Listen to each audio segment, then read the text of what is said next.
Good evening दोस्तों। This is Deepak Kumar, commerce group 4D tutor. दोस्तों, आज की इस वीडियो में हम करने वाले हैं इशू ऑफ शेयर कैपिटल से related topic, calls in arrear, calls in advance. Topic बहुत ही इंपॉर्टेंट है क्योंकि इसी टॉपिक से रिलेटेड हमारा फॉर फ्यूचर भी जुड़ जाता है।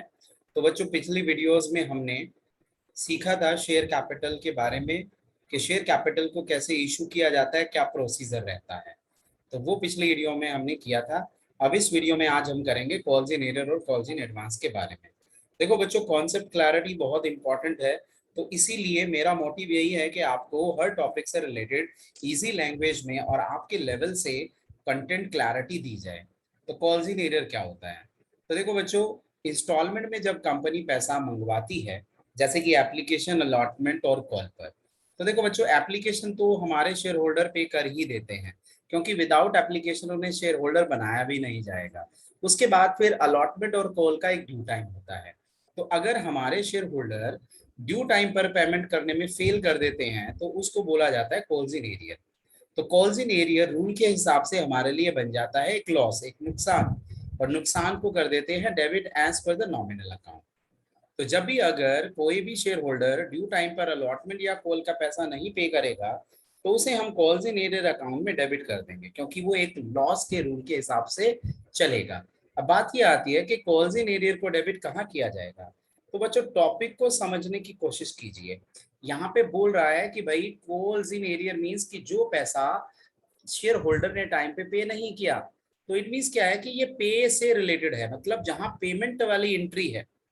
इट मीन जो हमारी बैंक वाली एंट्री होती है, जैसे कि अलॉटमेंट के लिए बैंक वाली एंट्री रहती है bank account debit to share allotment, और कॉल के लिए रहता है bank account debit to share first call या फाइनल कॉल। तो उस बैंक वाली एंट्री में ही तो हमें पता चलेगा कि हमारे पास कितना पैसा आ रहा है और कितना नहीं आ रहा है। तो जो पैसा नहीं आएगा हम बैंक वाली एंट्री में उसे क्या कर देंगे, कॉल्स इन एरियर के नाम से डेबिट कर देंगे। तो ये बच्चों आपको समझ में आया होगा बहुत क्लैरिटी के साथ।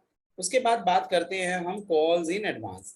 तो देखो बच्चों, कॉल्स इन एरियर का मतलब तो क्या हुआ कि जो पैसा आया ही नहीं, जो टाइम पे शेयर होल्डर ने पे ही नहीं किया। अब दूसरी सिचुएशन में क्या है कि हमारे कुछ शेयर होल्डर ऐसे होते हैं जिनके पास पैसा होता है बहुत। तो वो क्या करते हैं कि ड्यू डेट से पहले ही एडवांस में कुछ इंस्टॉलमेंट का पैसा हमें पे कर देते हैं। तो उसे हम क्या बोलेंगे, कॉल्स इन एडवांस। होते हैं ना कुछ ऐसे शेयर होल्डर, उन्हें लग रहा है कि भाई हमारा एप्लीकेशन या अलॉटमेंट पे हमारे पास पैसा है, क्या पता कॉल के टाइम पे पैसा ना रहे, तो चलो कॉल का पैसा जो है वो अलॉटमेंट के साथ दे देते हैं। तो बच्चों, यहाँ पर कंपनी क्या कर रही है, ड्यू टाइम से पहले ही पैसा ले रही है, तो एडवांस में रिसीव कर रही है। तो कोई भी चीज जब एडवांस में रिसीव की जाती है तो उसको हम लाइबिलिटी ट्रीट करते हैं। क्या ट्रीट करते हैं, लाइबिलिटी। तो लाइबिलिटीज के रूल के हिसाब से कॉल्स इन एडवांस को हमें क्या करना पड़ेगा, क्या करना पड़ेगा, क्रेडिट करना पड़ेगा।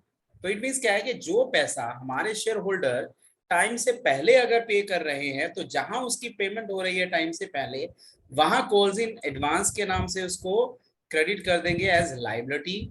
उसके बाद जब हम अपना सेम आइटम के लिए ड्यू वाला एंट्री या फिर बैंक वाला एंट्री करेंगे तो उस केस में जो पैसा ऑलरेडी हम ले चुके हैं उस पैसे को डिडक्ट करने के लिए कॉल्स इन एडवांस को दोबारा से फिर डेबिट भी कर दिया जाएगा।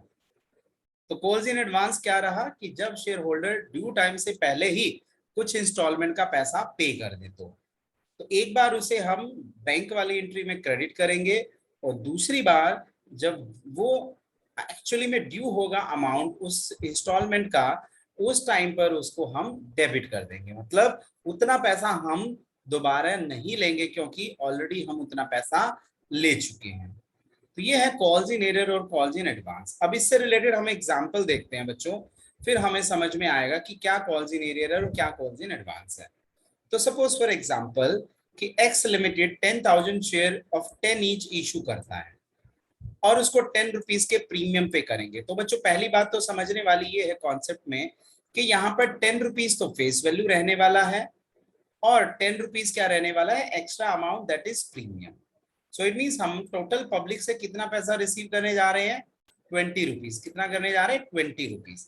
तो अब ये 20 रुपीज को कंपनी एज इंस्टॉलमेंट क्या कर रही है, ड्यू कर रही है। तो जैसे कि एप्लीकेशन पे कहा 3+2 it means 5 on application, allotment पे कहा 3+4 it means 7 on allotment, first call पे कहा 2+2, it means four on first call, और same as it is final call पर भी 2+2 फाइनल कॉल। अब यहाँ पर देखो बच्चों, ये जो थ्री, जो रेड कलर में हमने सर्कल किया है, इट मींस ये है फेस वैल्यू, मतलब एप्लीकेशन के लिए 10 रुपीज का हमारा टोटल फेस वैल्यू है, उसमें से 10 का फेस वैल्यू का 3 एप्लीकेशन पर है 2 रुपए प्रीमियम के साथ, अलॉटमेंट का भी 3 फेस वैल्यू 4 रुपए प्रीमियम के साथ, फर्स्ट कॉल का 2 फेस वैल्यू 2 रुपए के प्रीमियम के साथ। तो देखो टोटल हमारा फेस वैल्यू 3 3 6 2 8 और 2 10 हुआ। ऐसे प्रीमियम भी देखो 2 और 2 4 और 2 6 और 2 8 और 2 10 हो गया। तो इस तरीके से कंपनी ने 20 रुपीज को ड्यू किया ऑन 4 इंस्टॉलमेंट। अब ध्यान दें, अब हमारे पास एक शेयर होल्डर है ए, जिसके पास कितने शेयर है 500। वो अपना ड्यू टाइम पर एप्लीकेशन पे करता है, अलॉटमेंट भी पे करता है, फर्स्ट कॉल भी करता है, बट फाइनल कॉल नहीं करता है। तो बच्चों अभी अभी ऊपर हमने कॉन्सेप्ट को समझा कि अगर शेयर होल्डर ड्यू टाइम पर कोई पैसा पे नहीं करेगा तो वो बन जाता है कॉल्स इन एरियर। क्या बन जाता है? Calls in arrear. तो यहाँ पर ए जो है वो फाइनल कॉल नहीं दे रहा है, तो इट मींस फाइनल कॉल का calls in arrear amount calculate कर लिया जाए। तो 500 into total 4 rupees, including premium ही तो नहीं पे करेगा ना वो, तो 500 इंटू 4 2000 आ जाएगा calls in arrear for a. ऐसे ही बी एक शेयर होल्डर है, वो क्या कर रहा है, वो एप्लीकेशन तो पे कर रहा है, अलॉटमेंट भी पे कर रहा है, बट ना तो फर्स्ट कॉल पे कर रहा है और ना ही फाइनल कॉल पे कर रहा है। इट मींस यहाँ पर फर्स्ट कॉल्स इन एरियर भी बनेगा और फाइनल कॉल्स इन एरियर भी बनेगा। तो बी के लिए 1000 शेयर पर हमारी फर्स्ट कॉल का कॉल्स इन एरियर अमाउंट कितना बनेगा? 4000 बनेगा। और फाइनल कॉल के भी वो 4 रुपीज पे नहीं कर रहा है, सो 1000 इंटू 4 4000 ये रहा। तो इस तरीके से अगर हम कैलकुलेट करें कि हमारे पास कॉल्स इन एरियर कितना है, फर्स्ट कॉल का है 4000 और सेकंड कॉल का है हमारा टोटल 6000। क्यों? क्योंकि यहाँ ए ने भी पेमेंट नहीं किया फाइनल कॉल का और बी ने भी नहीं किया है फाइनल कॉल का पेमेंट। तो इस तरीके से बच्चों हम यहाँ पर ये कैलकुलेशन कर सकते हैं। अब पेपर हमारा सब्जेक्टिव नहीं है बच्चों, तो इसीलिए यहाँ पर ये अमाउंट की कैलकुलेशन के बारे में क्वेश्चन पूछ सकता है। अब हम आगे देखते हैं हमारे पास और क्या क्वेश्चन है, उस क्वेश्चन से और आपको कुछ क्लैरिटी मिलने वाली है। तो ये इस क्वेश्चन का हमारे पास क्या है, जर्नल है। अब कॉल्स इन एडवांस से रिलेटेड एक क्वेश्चन हम देख सकते हैं। तो कॉल्स इन एडवांस मैंने बताया बच्चों की इसका मतलब होता है कि हमारे शेयर होल्डर ड्यू टाइम से पहले पैसा दे देंगे। तो जब वो पैसा हमें रिसीव हो जाएगा ड्यू टाइम से पहले एडवांस में, तो उसे क्रेडिट किया जाएगा, और जब एक्चुअल एंट्री बनेगी उस अमाउंट के लिए, वहां पर इसको उस इफेक्ट को खत्म करने के लिए, क्योंकि ऑलरेडी हम पेमेंट कर चुके हैं, तो वहां इसको क्या कर दिया जाएगा, डेबिट कर दिया जाएगा। तो जहां हम एक्चुअली में रिसीव कर रहे हैं एडवांस पैसा, वहां क्रेडिट करेंगे, और जहां उसको करना चाहिए था वहां अब वो पैसा हम दोबारा नहीं रिसीव करेंगे, इसीलिए वहां पे उसको कैंसिल करने के लिए डेबिट कर दिया जाएगा। तो ये एक एग्जांपल करते हैं हम। एक्स लिमिटेड वही 10,000 शेयर इशू कर रहा है, 10 ईच प्लस 20 रुपीज प्रीमियम, तो टोटल हमारा इशू प्राइस कितना हो गया पब्लिक के लिए 30। अब इस 30 को कैसे पब्लिक से मंगवा रहे हैं हम लोग? कहता है कि भाई 3 + 5 इट मीन टोटल 8 रुपीज हमारा किस पे आएगा, एप्लीकेशन पर। अलॉटमेंट पर 3 + 8 इट मीन हमारा अलॉटमेंट पर टोटल कितना है 11। फर्स्ट कॉल पर कितना हो गया 2 + 6 इट मीन टोटल 6, और फाइनल कॉल पर 2 + 3 इट मीन 5। तो बच्चों एक बार ये ऐड करके देखिए क्या ये 30 के इक्वल है? 11 और 8 19 और 6 25 और 5 30। तो यहाँ पर ये 30 total is the issue price, वो हमारे पब्लिक से हमने इन 4 इंस्टॉलमेंट पर ड्यू करना है। तो अब उसके बाद क्या बोल रहा है कि राम यहाँ पर एक 1000 शेयर जिसके पास है, वो एप्लीकेशन का पैसा तो दे रहा है, अलॉटमेंट का भी दे रहा है, और क्या कह रहा है कि वो अपना फर्स्ट कॉल का पैसा जो है वो अलॉटमेंट के टाइम पर पे कर देता है, और फाइनल कॉल का जो पैसा है वो फर्स्ट कॉल पर कर देता है। तो इसका मतलब अगर देखा जाए राम यहाँ पर अलॉटमेंट के टाइम पर कॉल्स इन एडवांस कर रहा है फर्स्ट वाली। तो देखो हमारा कॉल का पैसा यहाँ फर्स्ट का कितना है 2 + 4 6, तो 1000 इंटू 6 अगर करें तो फर्स्ट कॉल्स इन एडवांस कितना बनेगा बच्चों 6000 रुपीज। बनेगा नहीं बनेगा? बनेगा। तो ये कहां पर हमें रिसीव होने वाला है, अलॉटमेंट। तो देखो अलॉटमेंट की एंट्री देख लेते हैं बच्चों, क्योंकि एप्लीकेशन की एंट्री आप सभी को समझ में आ ही गई होगी अब तो। तो पहले हम ड्यू करेंगे, तो शेयर अलॉटमेंट अकाउंट डेबिट करेंगे, यहाँ पर टू शेयर कैपिटल करेंगे और टू सिक्योरिटी प्रीमियम रिजर्व भी करेंगे। शेयर अलॉटमेंट में total due amount is 11 rupees, 11 into 10,000 share तो 1,10,000 बन गया। शेयर कैपिटल में face value only, so face value is 3 rupees, so 10,000 into 3 हो गया हमारे पास 30,000। उसके साथ सिक्योरिटी प्रीमियम रिजर्व हमारा 8 rupees, then 80,000। So the total amount that we should receive from share holder on allotment is 1,10,000। But हमारा जो share holder है राम, वो क्या कर रहा है, अपनी पहली कॉल का पैसा कहां पर दे रहा है, अलॉटमेंट पर। तो अलॉटमेंट पर हमारा अलॉटमेंट का पैसा तो आ ही रहा है 1,10,000 रुपए, उसके साथ साथ 6,000 रुपए कॉल्स इन एडवांस के नाम से हम रिसीव कर रहे हैं पहली कॉल का। तो हमारी एंट्री क्या बन जाएगी, bank account debit to share allotment to calls in advance, 1,10,000 for the share allotment and 6,000 for the calls in advance. So total amount that we are receiving on allotment is 1,16,000. Clear है बच्चों? तो इस तरीके से बच्चों आपको ये topic clear करके चलना है। अब इसके बाद देखते हैं हम आगे की एंट्री। तो देखो बच्चों, शेयर फर्स्ट कॉल की एंट्री क्या करेगा, फर्स्ट कॉल पर टोटल ड्यू अमाउंट है 6, तो 6 इंटू 10 60,000। शेयर कैपिटल का 2 था और 4 रुपीज है प्रीमियम का।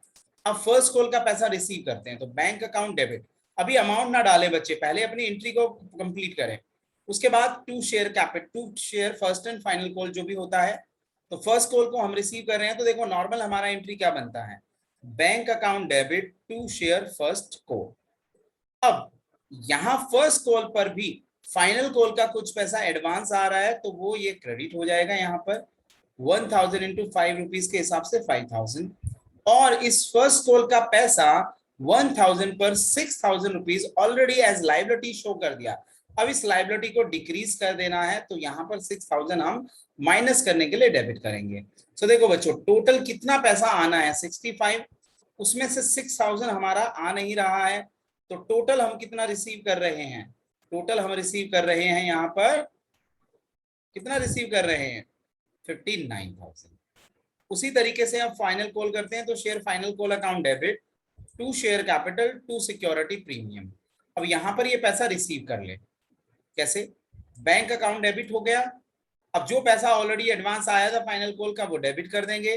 फाइनल कॉल में टोटल कितना आना था 50 में से 5 ऑलरेडी ले लिया, तो 45,000 ही रहेगा जो हमें अपना बैंक अकाउंट में करना पड़ेगा डेबिट।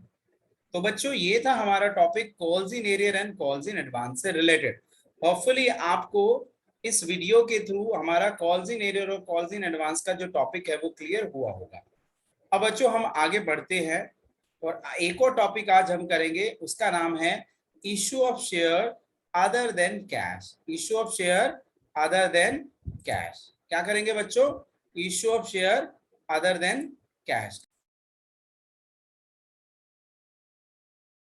तो बच्चों अभी करते हैं हम share issued other than cash. अभी हमने देखा कि भाई main purpose of issuing share is to raise funds for the company, कि कंपनी के लिए पैसा इकट्ठा करना है। अब कई बार क्या होता है कि हम किसी की सर्विसेज लेते हैं और उस सर्विसेज के बदले में पैसा नहीं दे रहे हैं, पैसे के बदले में हम शेयर के थ्रू पेमेंट कर रहे हैं। इट मीन्स क्या है कि यहाँ पर कंपनी के पास ना तो पैसा आ रहा है ना पैसा जा रहा है। हमने कोई एसेट परचेज किया है या कोई सर्विसेज लिया है, उसके बदले में कंपनी क्या कर रही है, शेयर इशू कर रही है। इसीलिए इस टॉपिक को बोला गया share issued other than cash. जैसे कि फॉर एग्जांपल एक कंपनी है, उसने क्या किया है, यहाँ पर पब्लिक को शेयर इशू किया तो उसके पास कैश मिल गया। बट इस टॉपिक में क्या है कि यहाँ डायरेक्ट पब्लिक को शेयर इशू नहीं किए जा रहे हैं, कुछ सर्विसेज ली जा रही है किसी की या कोई एसेट वगैरह परचेज किया जा रहा है और उसका सेटलमेंट जो है हम शेयर के थ्रू कर रहे हैं, इसीलिए इसको बोला गया है share issued other than cash. तो देखते हैं बच्चों इसमें हमारे कौन कौन से टॉपिक हैं जो सिलेबस से रिलेटेड हो सकते हैं। पहला टॉपिक है हमारा share issue to the promoters. अब बच्चों देखो 11th क्लास में हमने बीएसटी में फॉर्मेशन ऑफ कंपनी में पढ़ा था कि कंपनी को फॉर्मुलेट करने के लिए प्रमोटर्स की हेल्प ली जाती है। प्रमोटर्स पर्सन होते हैं, ग्रुप ऑफ पर्संस होते हैं, ऑर्गेनाइजेशन होती है जो कंपनी को बनाने से रिलेटेड जो भी एक्टिविटीज होती है वो करते हैं। अब ये प्रमोटर्स हमारे खुद के ऑनर भी हो सकते हैं और बाहर से कोई भी लोग हो सकता है। तो अगर हम इन प्रमोटर्स की हेल्प लेके बिजनेस को इस्टेब्लिश कर रहे हैं और बिजनेस को इस्टेब्लिश करने में हमारा कुछ फीस चार्ज ये लोग कर रहे हैं, तो प्रमोटर जो होते हैं कंपनी को बनाने की फीस चार्ज करते हैं। अगर वो फीस हम कैश में पे कर देते हैं तब तो ये हमारा टॉपिक ही नहीं होगा share issue to the promoter.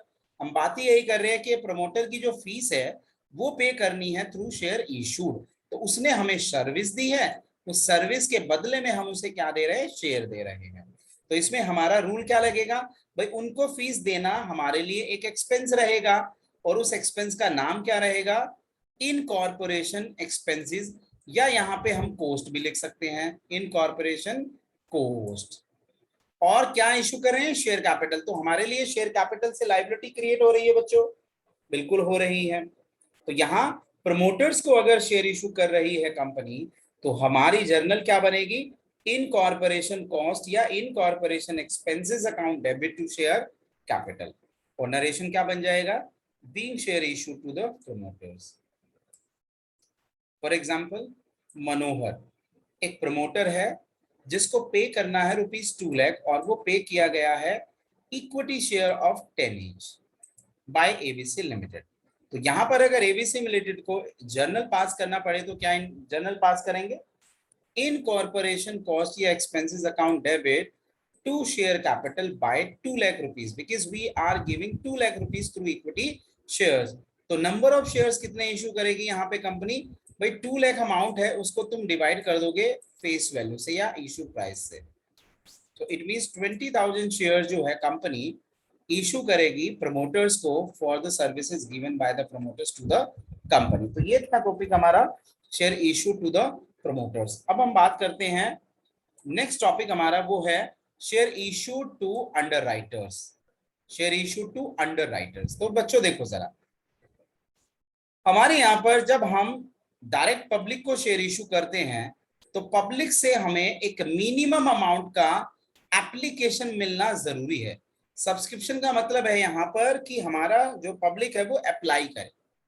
तो भाई एक पब्लिक ऑफर को सक्सेसफुल तभी माना जाता है जब कम से कम 90% ऑफ द इशूड कैपिटल वाली एप्लीकेशन हम रिसीव करें फ्रॉम द पब्लिक। अगर ये 90% ऑफ इशूड कैपिटल हम नहीं रिसीव कर रहे हैं ऑन एप्लीकेशन तो इट मींस हम फर्दर अलॉटमेंट के प्रोसीजर में नहीं जा सकते हैं। तो इट मींस क्या है कि कंपनी जो होती है, कंपनी के बोर्ड ऑफ डायरेक्टर्स जो होते हैं वो आगे प्रोसीड नहीं कर सकते अगर एप्लीकेशन पर उन्हें ये मिनिमम सब्सक्रिप्शन अमाउंट रिसीव ना हो ऑन एप्लीकेशन। और इसका क्राइटेरिया और लिमिट क्या रहेगा, 90% ऑफ द इशू कैपिटल। बच्चों यहाँ पर ये समझने वाली बात ये है कि जो ये लिमिट है 90% वाली, ये कंपनी एक्ट 2013 में डिफाइन नहीं किया गया है, इसको security exchange board of India ने डिफाइन किया है कि it should be at least 90% of the issued capital. अब बच्चों बात करते हैं, हमारा टॉपिक है share issue to underwriters. Underwriters क्या है, तो बच्चों अंडरराइटर जो होते हैं वो इंटरमीडियरी और मिडलमैन होते हैं जो हमारे आईपीओ को सक्सेसफुल बनाने में या मिनिमम सब्सक्रिप्शन की कंडीशंस को फुलफिल करने में हमारी हेल्प करते हैं। जैसे कि बच्चों एक कंपनी है, एक कंपनी पब्लिक को शेयर इशू करने जा रही है 10,000 शेयर, क्लियर है। यहाँ पर जो पब्लिक है वो सिर्फ अप्लाई कर रही है 8,000 शेयर्स के लिए। कितने के लिए कर रही है, 8,000 के लिए। तो यहाँ पर मिनिमम सब्सक्रिप्शन की जो एक लिमिट है वो तो फुलफिल नहीं हो रही है कि 90% यहाँ पर एप्लीकेशंस आनी चाहिए थी। तो अंडर राइटर जो ये मिडलमैन होते हैं, ये ऑर्गेनाइजेशन और इंस्टीट्यूशंस होते हैं, ये कंपनी के लिए एक सेवियर का काम करेंगे। ये बोलेंगे कि भाई आपके हम बाकी शेयर्स को खरीद लेंगे जो शेयर पब्लिक सब्सक्राइब नहीं करेगी, ताकि आपका जो आईपीओ है वो सक्सेसफुल रहे। तो इस कंडीशन में अगर 10,000 पब्लिक को इशू किया और 8,000 जो है वो अप्लाई कर रहे हैं, तो 2,000 जो हमारे शेयर बच गए हैं उनको हमारे अंडरराइटर परचेज कर लेंगे। बट इस काम को करने के लिए हमारे अंडरराइटर जो हैं उनसे कोई कमीशन चार्ज करेंगे। तो उस कमीशन की जो पेमेंट है वो हम शेयर इशू करके करेंगे। तो उसके लिए हमारा जर्नल क्या रहा। तो बच्चों आपको स्टोरी और जो कॉन्सेप्ट है वो क्लियर हुआ होगा कि अंडरराइटर मिडलमैन होते हैं जो हमारे मिनिमम सब्सक्रिप्शन वाली कंडीशन को फुलफिल करते हैं कि जितने शेयर के लिए हमारी पब्लिक अप्लाई नहीं कर पाती है तो मिनिमम सब्सक्रिप्शन की कंडीशन को पूरा करने के लिए बाकी के जो अनसब्सक्राइब शेयर है वो हमारा अंडरराइटर क्या कर लेते हैं, सब्सक्राइब कर लेते हैं, बट इसके लिए वो कमीशन चार्ज करते हैं, वो कमीशन हम शेयर के थ्रू उन्हें दे रहे हैं। तो वही फंडामेंटल है कि कमीशन उनको पे करना कंपनी के लिए एक एक्सपेंस रहेगा। तो पहले ड्यू किया जाएगा, तो underwriter commission account debit to underwriters, क्योंकि अंडर राइटर्स को वो पैसा ड्यू रहेगा, उन्हें देना होगा बाद में। So under writers is a liability. तो अंडर राइटर कमीशन एक्सपेंस किनको ड्यू करना है, अंडर राइटर्स को करना है। उसके बाद अंडर राइटर्स को हम पेमेंट करेंगे थ्रू शेयर्स, तो underwriters account debit to share capital करेंगे। तो बच्चों ये दोनों कॉन्सेप्ट हमारे इंपॉर्टेंट रहेंगे यहाँ पर, share issue to the promoter and share issue to the underwriters. तो अंडर राइटर्स को अगर हम शेयर इशू करें for their services for the commission, so under writer commission account debit to underwriters, then underwriters account debit to share capital हो जाएगा। क्यों? क्योंकि share capital issue करने का मतलब है यहाँ पर शेयर कैपिटल क्रेडिट करना, लायबिलिटी अराइज करना। तो ये था बच्चों हमारे पास टॉपिक, कौन कौन सा, share issued to the promoter and share issue to the under writers.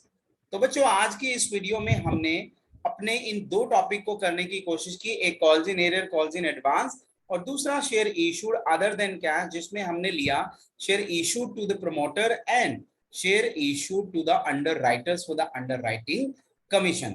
Hopefully आपको इस वीडियो के थ्रू ये टॉपिक जो है वो बहुत अच्छे से समझ में आया होगा। अगर नहीं भी आया है तो आप इस वीडियो को दोबारा से चेक कर सकते हैं, देख सकते हैं, और रिलेटेड वीडियोस के राइट हैंड पे आपको लिंक मिलेंगे, शेयर कैपिटल से रिलेटेड उन वीडियोस को आप अच्छे से देखकर अपने कॉन्सेप्ट को क्लियर कर सकते हैं। So till then bye bye, take care everyone.